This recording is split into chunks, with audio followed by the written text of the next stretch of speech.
మన ప్రభువును రక్షకుడైన యేసుక్రీస్తు పరిశుద్ధ నామమున ప్రియమైన సంగమ ప్రధాన బిడ్డ మరో కాల సమయం దేవుని వాక్యాన్ని ధ్యానించడానికి ప్రార్థన చేసుకుందాం. ప్రార్థన.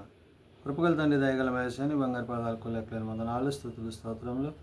గతించిన రాత్రి అంతా నీ రెక్కల చాటును కాచి కాపాడి సంరక్షించిందేవా మరో కాల సమయం సజీలేఖని చేరి ప్రార్థించుండగా వాక్యమైన దేవుడు వాక్యం నాతో మాతో మాట్లాడి మీరే మాకంతా ప్రభావాలు పొందమని యేసునామమున నడుచున్నాను తండ్రి. ఆమె.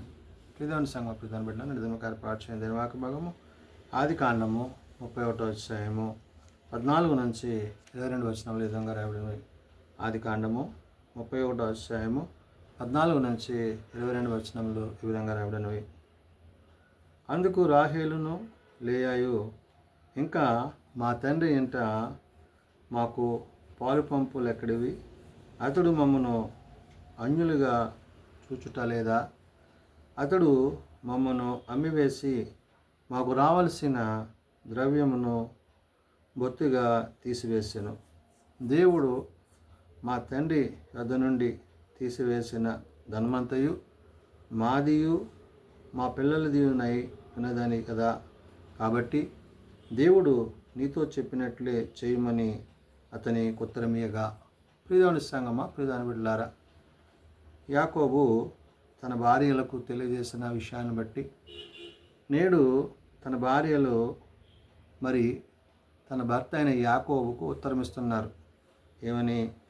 అందుకు రాహేలు లేయా ఎంత ఇంకా మా తండ్రి ఇంట మాకు పాలు పంపులు ఎక్కడివి అంటున్నారు. అంటే మా తండ్రి మమ్మల్ని ఏ విధంగా అయితే నీకు అప్పగించాడో, అమ్మివేశాడో అంటూ మరలా ఇప్పుడు తాను మా నిమిత్తము చేయవలసింది చేయక తిరిగి నిన్ను అన్యాయం చేసి నిన్ను మోసపుచ్చాడని చెప్పి మరి కుమార్తెలు ఇద్దరు అంగీకరిస్తూ వారు అంటున్నారు, అందుకు రాహేలు లేయు ఇంకా మా తండ్రి ఇంట మాకు పాలు పంపులు ఎక్కడివి అంటున్నాడు. అంటే ప్రేమ లేని, ఆత్మీయత లేని స్థితిలో వారి తండ్రి వారిని ఉంచాడు అనే విషయాన్ని వారు గుర్తిరిగి అతడు మమ్మను అన్యులుగా చూచుటలేదా అంటున్నారు. అంటే మరి బిడ్డలుగా కాక మరి వారిని ఏ విధంగా అయితే తాను మరి యాకోబు కొలువు చేసి మరి వారిద్దరిని పొందుకున్న విషయాలు ఉన్నాయో వాటన్నిటిని బట్టి మాట్లాడుతూ అతడు మమ్మను అమ్మివేసి మాకు రావలసిన ద్రవ్యమును బొత్తుగా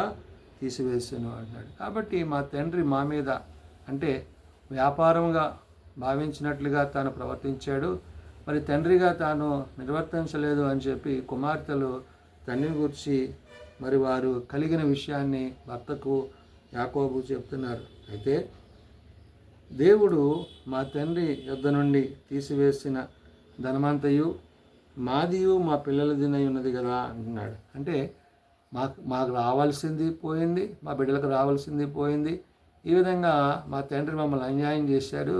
అయినా కానీ దేవుడు మా తండ్రి యొద్ద నుండి తీసివేసిన ధనమంతయు మాదియు మా పిల్లదినై ఉన్నది కదా అంటూ, కాబట్టి దేవుడు నీతో చెప్పినట్లే చేయమని అతనికి ఉత్తరం ఇచ్చింది. కాబట్టి యాకోబు ఏదైతే ఆయన సేవిస్తున్న ఆ దేవుడైన యెహోవా ఉన్నాడో, అబ్రహాం ఇస్సాకుల దేవుడైన తన పితరుల దేవుని గురించి యాకోబు చెప్పిన మాటలకు వారు సమ్మతించి వారు అంటున్నారు, నీ దేవుడు సెలవిచ్చినట్లుగా, కాబట్టి దేవుడు నీతో చెప్పినట్లే చేయమని అతని ఉత్తరమిచ్చిరి కుమార్తెలిద్దరు. అయితే యాకోబు లేచి తన కుమారులను తన భార్యలను ఒంటెల మీద నెక్కించి కనాను దేశమునకు తన తండ్రి అయిన ఇస్సాకు వద్దకు వెళ్ళుటకు తన పశువులన్నిటినీ తాను సంపాదించిన సంపద యావత్తును 16లోను తాను సంపాదించిన ఆస్తి యావత్తును తీసుకొని పోయాను. మరి ఇప్పుడు కుమార్తెలు సమ్మతించడంతో మరి కుమార్తెలు కలిగిన బిడ్డల్ని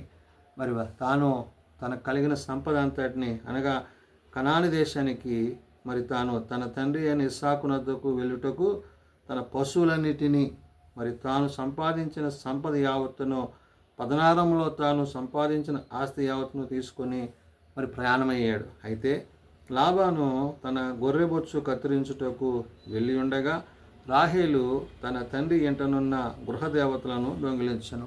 మరి ఈ విధంగా యాకోబు మరి తనకు రావాల్సిందంతా తీసుకుని తనకు కలిగిందంతా తీసుకుని మరి భార్యలను బిడ్డలను వారిని మరి ఆ యొక్క ప్రయాణం కొరకు సిద్ధపడినప్పుడు మరి ఎప్పుడైతే లాబాను మరి తాను గొర్రెబొచ్చు కత్తిరించుటకు వెళ్ళి ఉండుట చేత రాహేలు తన తండ్రి ఇంటినున్న గృహదేవతలను దొంగిలించును. అప్పుడే ఈ చిన్న కుమార్తె రాహేలు ఏం చేసిందంటే వెళ్ళి తన తండ్రిలో ఇంటి ఉన్న ఆ యొక్క గృహదేవతలను, వారు సేవించే ఆ గృహదేవతల్ని మరి తాను దొంగిలించింది.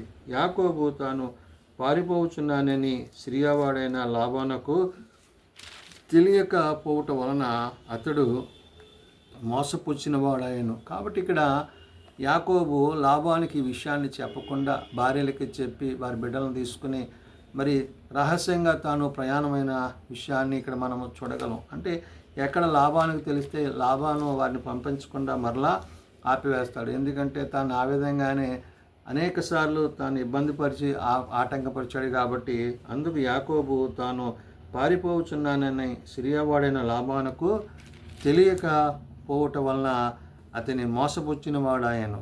అతడు తనకు కలిగినదంతయు తీసుకొని పారిపోయాను. అతడు లేచి నది అంటే ఎప్పుడైతే తాను ఈ విధంగా చేసి తన భార్యలను విడలను తీసుకుని తన ప్రయాణం అవుతున్నాడో అతడు తనకు కలిగినదంతయు తీసుకొని పారిపోయాను. అతడు లేచి నది దాటి గిలాదు కొండ తట్టుకు అభిముఖుడై వెళ్ళెను. ఎప్పుడైతే తాను ప్రయాణం చేసి ఆ నది దాటి ఆ గిలాదు కొండ దగ్గరికి తాను ప్రయాణమైనప్పుడు యాకోబు పారిపోయినని 3వ దినమున లాబానుకు తెలుపబడెను. ఈ విషయము మరి లాబానుకి తెలిసేటప్పటికి అప్పటికి 3 దినాలు ప్రయాణం అయిపోయింది. కాబట్టి ఇక్కడ బిడ్డలారా తన తండ్రి అంటే మరి ఎప్పుడైతే యాకోబును తన మామ మరి ఈ విధంగా లాబాను మోసగించాడో ఆ మోసగింపబడిన యాకోబు అతని నుండి మరి దూరపరచబడి తిరిగి తన యొక్క పితరుల దగ్గరికి వెళ్ళడానికి దేవుడు తనకి చూపిన మార్గాన్ని బట్టి దేవుని సహాయాన్ని బట్టి తాను ప్రయాణం చేసిన వాడై ఉన్నాడు.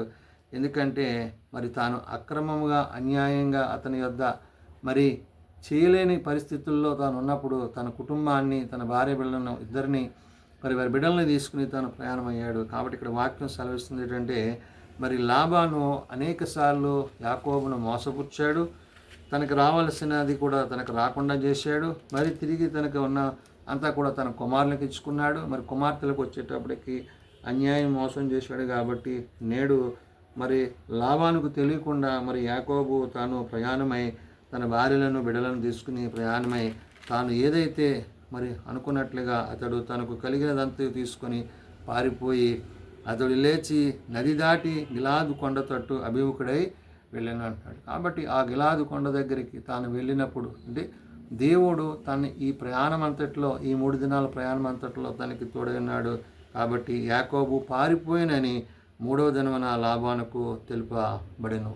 బిడ్డలారా మరి ఈ సమయంలో ఈ విధంగా తాను అక్కడి నుంచి వెళ్ళకపోతే తాను ఆ విధంగానే ఉంటానన్న పరిస్థితికి మరి తాను ఎరిగిన వాడే మరి దేవుని సహాయం చేత దేవుని యొక్క మాట చొప్పున మరి దేవుడు తనకు చూపినట్లుగా తిరిగి తన పితరుల యొద్దకు తాను ప్రయాణమైన విషయాన్ని పరిశుద్ధాత్మ దేవుడు వాక్యం ద్వారా తెలియజేస్తున్న మాటలు ప్రార్థన చేసుకుందాం.